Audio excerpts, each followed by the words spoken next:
Today we are talking about yet another mistake from a grading company that serves as a reminder once again that we can't necessarily rely on the label they're putting on a card, because this one looks like a pretty big and expensive error. It does in fact relate to a Michael Jordan card. It does in fact relate to a very rare insert from the 1990s. Yes, a precious metal gem, a red one. And there are a lot of inconsistencies with this that make Beckett look very, very silly in my opinion. And I want to use today as a really good talking point around why, once again, you can't rely on these graders and you should be doing your due diligence before you go ahead and buy things. But more importantly, interact with the wider community, interact with the experts within this hobby, because chances are they know a heck of a lot more than what these graders do, and they're going to help, guide you and make a more informed decision. You're not going to basically end up buying something that's fake or altered in some capacity. Now, like I said, it does in fact relate to a Michael Jordan's PMG card. It's this one in question. And I saw it yesterday with the Real 27 guy on Instagram. This guy, Adam Gray, is quite knowledgeable when it comes to PMGs, amongst other things. He's really in the detail on some of these 90s inserts and these rarer cards from the 2000s. So if you want to know more about it and you haven't seen him, please do follow him, because it's actually quite insightful. And he saw this card and immediately raised a few questions. And I'll get to those questions in a second, but they are pretty laughable, especially for people that know these cards so well, because it looks fairly stock standard, fairly basic, understanding. Now, if you're not sure what the Precious Metal Gems cards are, they're essentially from, I think, the 97-98 Metal Universe Basketball. I think that's what the set was. I might be wrong. If I am, please let me know down below. But essentially, they were serial numbered cards out of 100. The first 10 were the emeralds, the greens, and then the remaining 90 were the reds. So these are quite rare. I think the greens may have been redemptions, or there was a difficult way to get them. I might be wrong again, but these are quite sought after. These are sort of seen as being the key chase for 90s cards. And then you look at Michael Jordan, obviously he's going to be sought after more than anything else. Now, this is an interesting one because these cards are obviously very expensive. Some sell for well into the 6 figures. Some may have even cracked 7 figures. I could be wrong.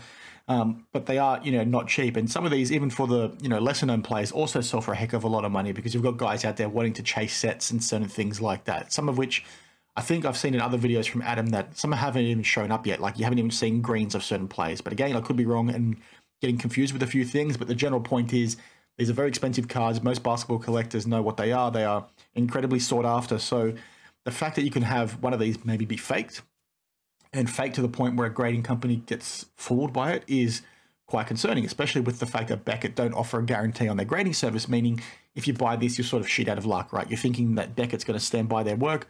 Well, guess what? They don't.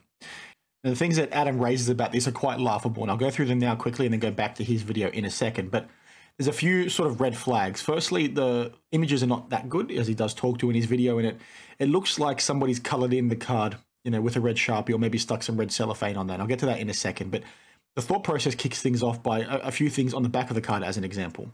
Number one, there's no serial numbering on there, right? There's no stamping.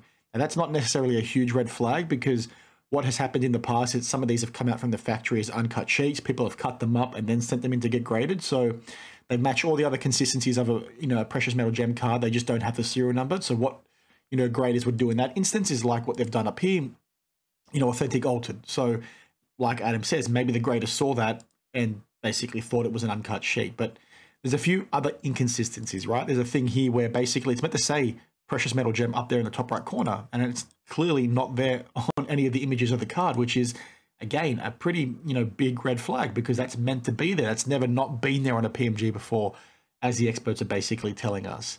On the back of the card, Adam also talks about the fact that this section over here, this black, shape over the red numbering, is also, not meant to be there on a PMG. I think he's got an image here of what one is meant to look like, and it also does say, PMG over there. So it looks very, suspicious.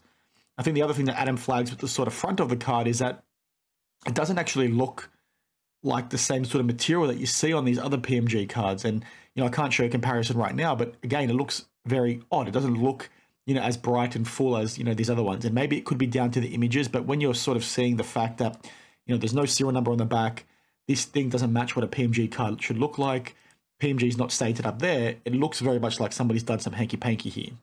And one of the things that Adam sort of mentions is maybe somebody's gone over this whole card with a red Sharpie, which, is possible, but I think you could spot that fairly easily, especially on the edges, because they wouldn't be white. You'd expect to see some bleed in some capacity of these.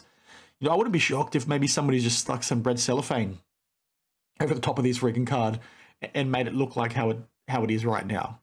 But it's just one of those ones where clearly you've got, a grader making a pretty clear-cut mistake. Like, at what point does their risk appetite say, you know what, we're not going to be comfortable doing this? Because, you know, the fact that that's not there, that's fine. But it's like this stuff up here is not consistent. Like, where does it say PMG up here? Like, maybe there's a backstory behind this card. Maybe there's a history behind why it looks like it does. Maybe it's a test print or something along those lines. But that's not currently being communicated. And the reason why this is, you know, very concerning is that it sold for $23,000 USD. Now, I'm assuming they're still bidding in here because it's 23 from Michael Jordan.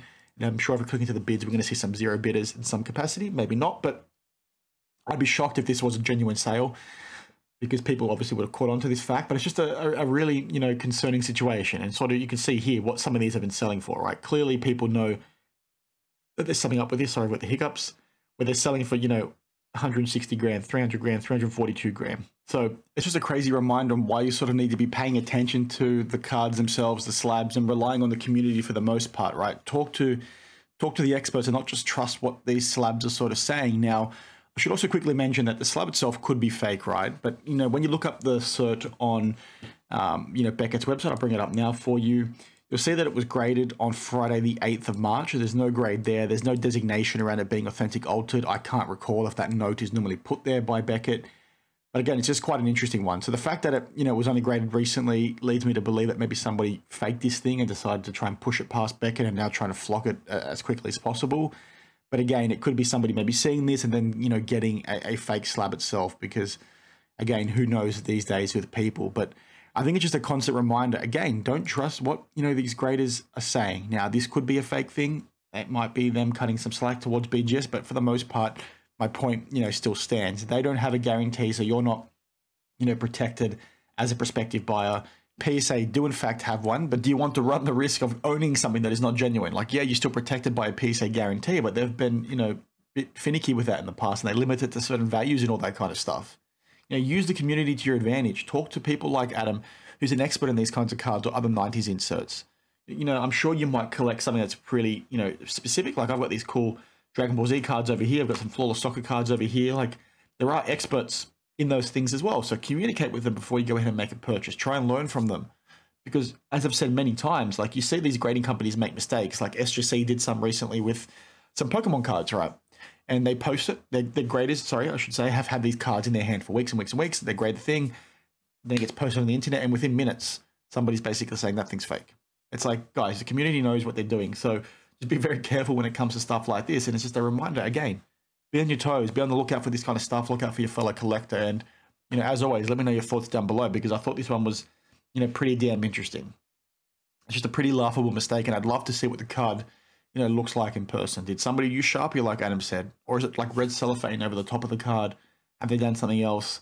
Have they done some hanky-panky? Is it a fake card altogether? Who knows? But it's just one of those things where, you know, if a grading company's making that mistake and that card goes ahead and gets sold for quite cheap at a card show, you know, what are you going to do then? We're just fortunate that this one ended up, you know, on eBay. So, you know, it is what it is. Thank you for watching, and I'll see you guys in the next one. Cheers.